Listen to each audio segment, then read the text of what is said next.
अध्यक्ष महोदय, मैं मंत्री महोदय को बतलाना चाहता हूँ कि कुछ वर्ष पूर्व इस विभाग में अपर्याप्त कर्मचारी थे। इस दृष्टि से इस विभाग में हिंदी के काम में कोई प्रगति नहीं हुई। अध्यक्ष महोदय, आपके लोकसभा सचिवालय में हिंदी के काम में काफ़ी प्रगति हुई है। इस समय लोकसभा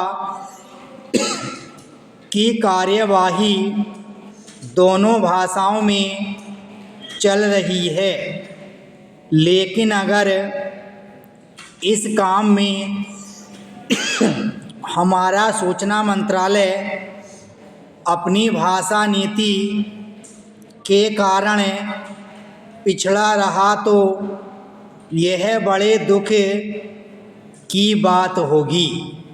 ब्राह्म पैरा 6।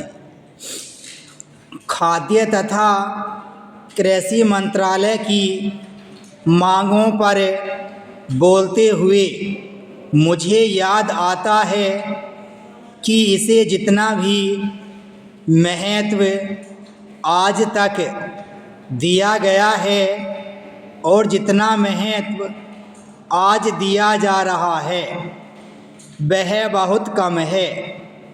अभी अंतर्राष्ट्रीय व्यापार पर बोलते हुए व्यापार मंत्री ने बताया था कि निर्यात की आमदनी में कृषि का कितना महत्वपूर्ण योगदान रहा है।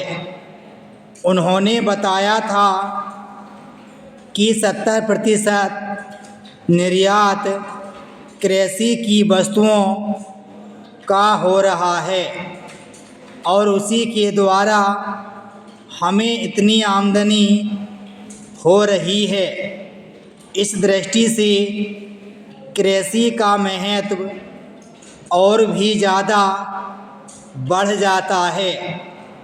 उन्होंने यह भी बताया था कि यदि कृषि उत्पादन केवल 5% और बढ़ जाए तो निर्यात से हम 100 करोड़ रुपये के लगभग अपनी आमदनी को और ज़्यादा बढ़ा सकते हैं। इतना महत्व इसका होने के बावजूद भी मुझे बड़ा खेद है और सचमुच यह बड़े दुख की बात है कि आप कृषि के ऊपर जिसमें 100 करोड़ रुपया कमाने की क्षमता है, 1 करोड़ रुपया भी खर्च करने के लिए तैयार नहीं हैं।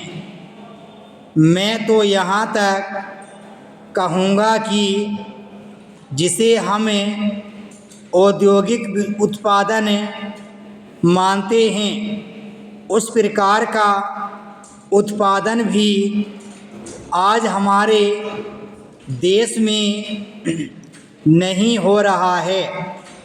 वास्तव में उत्पादन केवल कृषि से हो सकता है, क्योंकि कृषि वस्तुओं से ही आपके दूसरे औद्योगिक संस्थान चलते हैं। यदि रुई देश में पैदा न हो तो कपड़ा कैसे बन सकता है? यदि मूंगफली देश में पैदा न हो तो वनस्पति घी देश में पैदा नहीं हो सकता। इसलिए हमारा सारा उत्पादन कृषि वस्तुओं पर ही निर्भर है। इसी तरह से खनिज पदार्थों की स्थिति है। यदि खनिज पदार्थ निकालने पर ज़्यादा जोर दिया जाए तो उससे न केवल उत्पादन बढ़ेगा, हमारे उद्योगों को काम मिलेगा, बल्कि विदेशी मुद्रा भी बहुत बड़ी मात्रा में कमाई जा सकती है। हमारे देश में हर प्रकार की वस्तुओं का बहुत बड़ा भंडार हमारी भूमि में उपलब्ध है। विराम स्टॉप।